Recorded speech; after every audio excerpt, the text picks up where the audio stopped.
Australia and New Zealand को लेकर बहुत सारी गोल्डन अपॉर्चुनिटी आ चुकी है, जहां पे 8वीं 10वीं और 12वीं पास पर्सन भी अब एप्लीकेशन कर सकते हैं। यहाँ पे स्टडी वीजा को भी लेके अभी बहुत सारी क्वेरीज चल रही हैं लोगों की कि स्टडी वीजा में क्या चेंजेस आ रहे हैं, टूरिस्ट में क्या चेंजेस आ रहे हैं एंड वर्क में क्या चेंजेस आ रहे हैं। तो हम टर्न बाय टर्न ये टॉपिक सारे कवर करेंगे, लेकिन आज की जो ये स्पेशल वीडियो रहने वाली है, ये रहने वाली वर्क वीजा के रिगार्डिंग। क्यों वर्क वीजा के रिगार्डिंग रहने वाली है? तो जो मेन पर्पस होता है किसी भी पर्सन का, वो रहता है कि वहाँ पे सेटलमेंट लेना, दैट मीन्स कि पीआर लेना। पीआर के लिए वहाँ पे क्या चाहिए? अगर आप स्टडी पे हो, स्टडी के बाद आपका जो होता है, आपको वहाँ पे वर्क परमिट मिलता है। कुछ केसेस में मंथ्स के लिए होता है, 3 मंथ 6 मंथ्स के लिए, और कुछ केसेस में उनको 1 से 2 साल का वर्क वीजा मिलता है। उसके बाद वो सेटलमेंट के लिए लाइक पीआर के लिए एप्लीकेशन कर सकते। लेकिन अगर आपको डायरेक्ट वर्क वीजा मिल जाए और डायरेक्ट आप अप टू 5 ईयर्स तक उसको एक्सटेंड करवा सको, तो वहाँ पे सबसे ज़्यादा बेनिफिट आपका ये रहता है कि आपके पैसे भी बचते हैं और साथ ही में आपको बहुत आसानी से आफ्टर 4 और आफ्टर 5 ईयर्स आपको सेटलमेंट, दैट मीन्स की पीआर ऑस्ट्रेलिया की मिल जाए। तो हम बात करेंगे सबसे पहले तो आज की स्पेशल वीडियो में वर्क वीजा के रिगार्डिंग कि कौन सी ऐसे सब क्लास है जिसमें आप भी वर्क वीजा ले सकते हो, जब जहाँ की आपकी जो एजुकेशन है वो 8th है, 10th है, चाहे 12th है और एक्सपीरियंस बिल्कुल जीरो है। जैसे कि ये अक्टूबर का मंथ चल रहा है, लेकिन मैं आपको प्रोफाइल्स दिखाना चाहता हूँ उनकी जिनकी सितंबर में अप्रूवल्स आई थी, लेकिन जिनकी अभी अक्टूबर में आने वाली है, उनकी अभी फाइल में थोड़ा सा प्रोसेस टाइम बढ़ गया है। अभी की अगर इसकी अप्रूवल्स की बात करें तो ये सारे के सारे सितंबर मंथ्स के अप्रूवल्स हैं, जो कि आप मेरे सामने देख रहे हैं। मैं अगर टर्न बाय टर्न आपको दिखाऊं, 1, ओके, दैट वाज 2, 3, 4 एंड 5। ये 5 वर्क वीजा है जो कि ऑस्ट्रेलिया के वर्क वीजा है, जो कि अप्रूव हुए थे सिर्फ और सिर्फ 1 से 1.5 मंथ के अंदर अंदर। जहां पे अगर जॉब अप्रूवल की बात करी जाए तो ऑफर लेटर जो इन पर्सन को मिला था, उसमें जो टाइम पीरियड था वो काफी ज्यादा लग गया था। अभी का जो प्रोसेस टाइम चल रहा है वो काफी कम चल गया है, जहां पे अप्रूवल डायरेक्ट भी मिल रही है, इंटरव्यू बेस भी मिल रही है और सीवी सिलेक्शन बेस भी अप्रूवल्स मिल रही हैं। ऑस्ट्रेलिया और न्यूजीलैंड ये दोनों एक ऐसी कंट्री है जहां पे सैलरी पैकेज तो सबसे ज्यादा अच्छा होता ही होता है, साथ में कंपनीज की तरफ से जो बेनिफिट रहता है वो रहता है आपको free food, accommodation, air ticket and medical, और कुछ केसेस में आपको वर्क वीजा का कॉस्ट भी कंपनी प्रोवाइड करती है। अब लोगों में ये डाउट हो गया है, लोग ये क्वेश्चन पूछते हैं सबसे पहले तो कि चलो हम हमारी मान लो 10वीं पास हो, मैंने एप्लीकेशन भी कर दिया, लेकिन कोई कंपनी आपकी जो है एम्बेसी फीस या फिर आपका जो एयर टिकट का खर्चा क्यों उठेगी? सबसे पहली बात है वो अपनी जेब से नहीं देगी। अपनी जेब से देगी तो जो कि है आगे जाके ज्वाइनिंग करने पे आपकी सैलरी से डिडक्ट होगा, जो कि एचआर आपको, कोई भी कंपनी हो उसका एचआर आपको उसके बारे में A to Z गाइड करेगा, जिसके लिए अगर आप जाके किसी भी पर्सन से पूछोगे तो वो ऐसे प्रॉपर क्लियर नहीं कर पाएगा, क्योंकि ये सारी टर्म्स एंड कंडीशन एक एचआर ही आपको क्लियर कर पाएगा, जो कि कंपनी का एचआर होता है। तो सबसे मेन आपको किस पे ध्यान देना चाहिए? सबसे मेन ध्यान देना चाहिए जॉब अप्रूवल पे, कि आपको जॉब अप्रूवल कैसे मिलेगा, क्योंकि जो ये वर्क वीजा आप मेरे हाथों में देख रहे हो ये डायरेक्ट नहीं लगा है। डायरेक्ट लगा होता तो एजेंट से लगाया होता इन्होंने, लेकिन इन्होंने ये वर्क वीजा जो है अपनी मेहनत से लिया है, किसी एजेंट के बिना। जी हाँ, बिल्कुल अपनी मेहनत से।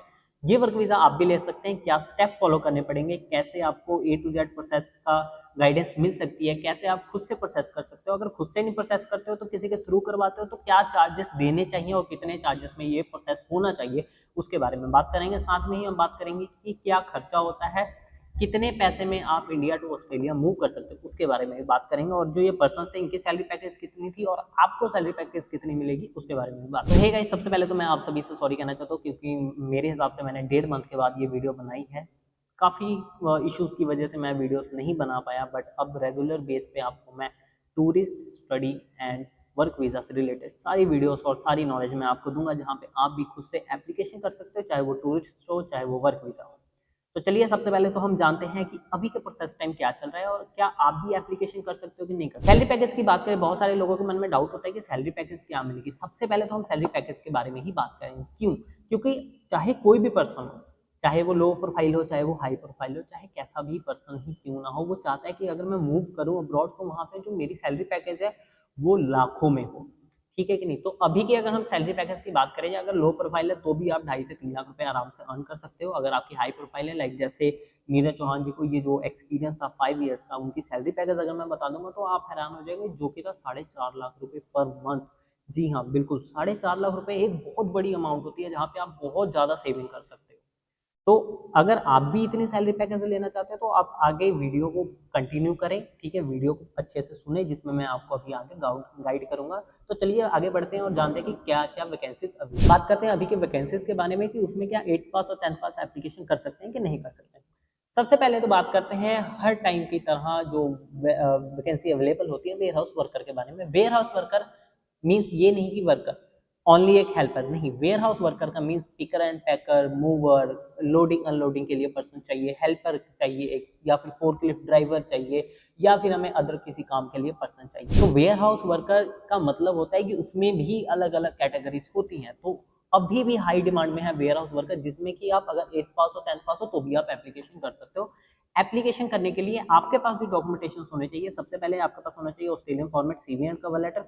देन उसके बाद आपका अपना ओरिजिनल पासपोर्ट होना चाहिए, आपके एजुकेशन डॉक्यूमेंटेशन जितने भी हैं वो ओरिजिनल होने चाहिए। उसके बाद आपका आधार कार्ड, पैन कार्ड, ये चीज़ प्रूफ रियल होने चाहिए, लाइक ओरिजिनल डॉक्यूमेंटेशन होने चाहिए। इसमें कोई भी फेक डॉक्यूमेंटेशन आप नहीं ऐड कर सकते हो। एक्सपीरियंस नहीं है, आप चाहे तो 1 साल 6 महीने का एक्सपीरियंस मेंशन करके देन आगे आप एप्लीकेशन करवाओगे तो इट्स मच बेटर कि आप जीरो कुछ भी लिख के आगे आप कंपनी को फाइल भेजो, ऐसे सिलेक्शन मुश्किल हो। इसमें सेकंड स्टेप की हम बात करें कि चलो आपने डॉक्यूमेंटेशन तो बना ली, या फिर आपने खुद से बनवाया या मेरे से बनवाया या किसी के थ्रू बनवाए, आगे एप्लीकेशन में क्या प्रोसेस होता है, हमें क्या स्टेप आगे फॉलो करने चाहिए। सबसे पहली तो बात है, अगर किसी के थ्रू भी आप एप्लीकेशन करवा रहे हो तो सबसे पहली चीज ये नोटिस में रखो आप कि आपकी ईमेल से एप्लीकेशन होना चाहिए, किसी और की ईमेल उसमें एड ऑन नहीं होनी चाहिए, सिर्फ आपकी ईमेल से आगे कंपनी को फाइल जानी चाहिए। चाहे आप ईमेल सामने वाले को फ्रेश न्यू ईमेल बना के दो, चाहे आप ईमेल खुद की लॉगिन करवाओ, वो आपके ऊपर डिपेंड करता है।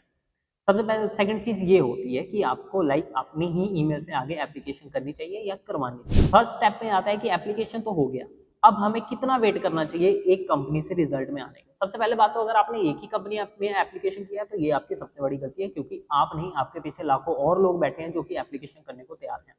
तो आपको मल्टीपल कंपनीज में एप्लीकेशन होगा, जितने कर सको आप उतने कंपनी में एप्लीकेशन कर दो, लेकिन प्रोफाइल सेम हर एक कंपनी में जानी चाहिए। ऐसा ना हो कि आपने सेम ब्रांचेस में अलग अलग अपना रिज्यूमे भेज दिया और वहां से आपको क्या हुआ कि प्रोफाइल आपकी बैन होगी, आगे आप कभी भी एप्लीकेशन नहीं कर पाओगे। तो ऐसा बिल्कुल ना करें। और उसके बाद अगर हम फोर्थ स्टेप की बात करें, जब आपका वेटिंग पीरियड खत्म होता है, मान लीजिए आपने एप्लीकेशन किया 35 डेज में, जो कंपनी अगर आप वेबसाइट पे आप देखोगे तो 35 डेज के अंदर अंदर जो वेबसाइट से है जॉब एक्सपायर हो जाती है, लाइक कि कंपनी उससे ज़्यादा उस पर अपनी एड रन नहीं कर सकती है कि मेरे को वर्कर्स की नीड है। उसमें आप अगर आप देखो तो आपको 30 से 35 दिन का तो वेटिंग पीरियड लेके चलना पड़ता है कि आपको कंपनी से रिस्पॉन्स आने में इतना टाइम लग सकता है। आने को तो कई लोगों को 5 दिनों में भी आते हैं, 10 दिनों में भी आते हैं, लेकिन आपको बेसिकली इतना टाइम लेके चलना चाहिए। अगर मान लीजिए आपको 30 दिन के अंदर अंदर अप्रूवल आ गई, आपको जॉब स्पॉन्सरशिप मिल गई, आपकी इंटरव्यू होगी, आप इंटरव्यू में पास हो गए, उसके बाद आपको स्पॉन्सरशिप मिल गई, स्किल असेसमेंट होगी, उसके बाद क्या प्रोसेस है? उसके बाद सिंपल आपको मेडिकल पीसीसी करवा के अपना वर्क वीजा एप्लीकेशन करना है, जो कि पोर्टल आप स्क्रीन पे देख रहे हो।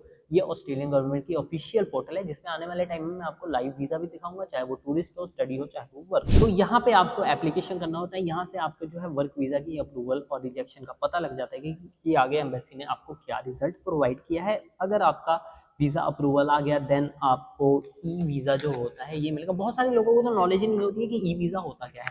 बेसिकली ई वीजा जो होता है इलेक्ट्रॉनिक वीजा होता है, जो कि इलेक्ट्रॉनिक थ्रू लाइक आपके पासपोर्ट से जुड़ा होता है, और उसमें कोई भी स्टैम्प्ड वीजा नहीं होता है। उस पर जस्ट इमिग्रेशन का एक मार्क जब आप मूव करोगे, जब आप फ्लाइट में चढ़ोगे तब वहाँ पे लगा होता है। बाकी आपको यही ई वीजा है जो कि आपकी ईमेल पे आता है जब आप एप्लीकेशन करते हो और आपकी अप्रूवल आने वाली होती है तब। तो अगर हम सबसे पहले बात करें नीरज चौहान जी के बारे में, नीरज चौहान जी का जो ये वर्क वीज़ा है ये अप्रूव हुआ था इनको सिर्फ और सिर्फ 35 दिनों में। जो इनका ऑफर लेटर आया था वो उनको लग गया था 45 टू 50 डेज, जिसमें कि स्किल असेसमेंट भी थी और साथ में इनका जो ऑफर लेटर था, स्पॉन्सरशिप था, ये सारी चीज़ें इनको प्रोवाइड हुई थी कंपनी की तरफ से। रिजेक्शन की अगर बात करी जाए तो इनको 12 टू 13 टाइम इनको लाइक ये जो रिजेक्शन थी कंपनी की तरफ से रिजेक्शन मिली थी, बट इन्होंने मल्टीपल कंपनीज में एप्लीकेशन किया, तब जाके कहीं इनको ये वर्क वीज़ा तब जाके कहीं इनको कंपनी से ऑफर लेटर मिला, देन उनको ये वर्क वीज़ा अप्रूव होकर मिला। तो अगर इनकी एजुकेशन की बात करी जाए तो ये ग्रेजुएट थे, साथ ही में इन्होंने यहाँ पे रिलायंस के एक सुपरमार्केट में काम किया हुआ था लगभग 5 साल का। 5 साल का एक्सपीरियंस होने के बावजूद भी 12 बार रिजेक्शन, मतलब कि 12 अलग अलग कंपनी से रिजेक्शन बहुत बड़ी बात होती है। और आजकल अभी क्या चल रहा है मैं बताता हूँ। रिसेंटली मैंने बहुत सारे लोगों के एप्लीकेशन किए, ठीक है, ये नहीं कह रहा हूँ कि हाँ अगर मैंने 100 एप्लीकेशन किए 100 के 100 अप्रूवल्स आ गए, ऐसा बिल्कुल भी नहीं होता है। अगर ऐसा होना होता तो मेरे को लगता है 90% इंडियंस ऑस्ट्रेलिया में जाके बस गए होते। ऐसा नहीं होता है। कंपनी ने हायर करना है, कंपनी को पता है कि आप एलिजिबल हो कि नहीं हो, आपकी फाइल सेलेक्ट करना रिजेक्ट करना कंपनी के ऊपर है। तो सबसे पहले तो ये डाउट मैं आप सभी का क्लियर करना चाहता हूँ कि जैसे रिसेंटली एप्लीकेशन हुए उसमें काफी लोगों के रिजेक्शंस भी आए हैं, काफी लोगों के अप्रूवल्स भी आए हैं। तो जिनके रिजेक्शंस आए हैं वो कहते हैं जी जो आपने हमारे डॉक्यूमेंटेशंस रेडी किए थे या जो आपने हमारे एप्लीकेशन किए थे उसके जो आपने चार्जेस लिए थे जो कि 5,000 से भी कम है। अगर आपको कोई 10-12 हज़ार कह रहा है इसी चीज़ के तो वो सरासर आपसे लूट रहा है। तो उन्होंने बोला कि आप ऐसा करो हमारे जी पैसे आप रिफंड कर दो, आपने जो एप्लीकेशन किया था उसमें हमारी अप्रूवल नहीं है, आप रहने दो। ठीक है, तो आप मेरे को एक चीज़ बताओ, आप किसी और पर्सन के पास जाओ या किसी एजेंट के पास जाओ, वहाँ जाके एक बार पूछो कि क्या अगर मैं एप्लीकेशन करता हूँ तो उसके चार्जेस आप रिफंड करोगे? बिल्कुल नहीं होता है। क्यों? अगर मेरी टीम बैठी है, अगर मैं ही एप्लीकेशन कर रहा हूँ तो मैं फ्री ऑफ कॉस्ट क्यों करूँगा किसी का भी एप्लीकेशन, चाहे आप किसी के पास चल जाए कोई भी आपको फ्री ऑफ कॉस्ट वर्क करके नहीं देगा। ये चीज़ को आप माइंड में बैठा लीजिए। अगर कोई बोल रहा है कि हम जो फ्री में जी आपको वीज़ा दे देंगे तो आजकल स्कैम्स आपको पता ही है कि कितने ज़्यादा चल रहे हैं। जो नॉर्मल से प्रोसेस है वो उस प्रोसेस में आप मेरी हेल्प ले सकते हैं, गाइड ले सकते हैं, कोई भी एडवाइस चाहिए तो एडवाइस ले सकते हैं, गाइडेंस फ्री ऑफ कॉस्ट है, जो मर्जी आप गाइडेंस ले सकते हैं। अगर आपको डायरेक्ट 1 टू 1 एक लाइक लाइव सेशन चाहिए कि उस पे आपको ज़ूम मीटिंग करनी है या फिर डायरेक्ट कॉल पे बात करनी है जिसमें कि आप सिर्फ मेरे से आधे से 1 घंटे तक का सेशन ले सकते हो, उसके लिए जो चार्जेस हैं आपको वो पहले पे करने पड़ते हैं, जिसके लिए आपको अपॉइंटमेंट बुक करनी पड़ेगी, जिसका लिंक आपको डिस्क्रिप्शन में मिल जाएगा, तो वहाँ जाके आप अपॉइंटमेंट बुक कर। तो मैंने इस वीडियो को फुल देखने के लिए थैंक यू सो मच। अगर आपको भी कोई डाउट रह गया हो तो कमेंट करना ना भूले, ताकि मैं वहाँ पे भी कमेंट पढ़ के नेक्स्ट कौन से टॉपिक पे वीडियो बनाऊंगा या आपकी कौन सी ऐसी क्वेरीज है मैं जो नेक्स्ट वीडियो में क्लियर करूंगा, ये भी क्लियर कर दूंगा कि आपकी जो क्वेरीज है वो डे बाय डे हम सॉल्व करेंगे। ऐसा नहीं है कि आपकी क्वेरीज पेंडिंग रह जाएंगी। व्हाट्सएप पे नहीं सीन हो रहा, आप कमेंट करो, आप बोलो कि मेरे को ये चीज़ पूछनी है, नेक्स्ट वीडियो में जरूर मैं आपके कमेंट के साथ उसका आंसर करूंगा। तो लाइक एंड सब्सक्राइब करना ना भूलें और शेयर करके मेरे को जरूर एक बार स्क्रीनशॉट दे दें, जहाँ पे मैं आपको फ्री ऑफ कॉस्ट कंसल्टेंसी दूंगा, फ्री ऑफ कॉस्ट गाइड करूंगा।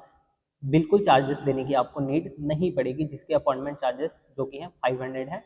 तो अगर आप चाहते हो कि मैं आपको फ्री ऑफ कॉस्ट गाइडेंस दूं, गाइड करूं, तो उसके लिए आप कुछ मत करो, मेरी इस वीडियो को शेयर करो, ज़्यादा से ज़्यादा सब्सक्राइब करवाओ मेरे इस चैनल को, ताकि मैं इसी तरह और लोगों की हेल्प कर पाऊँ और जितनी ज़्यादा हो सके उतनी ज़्यादा मैं गाइडेंस दे पाऊँ। Thank you so much.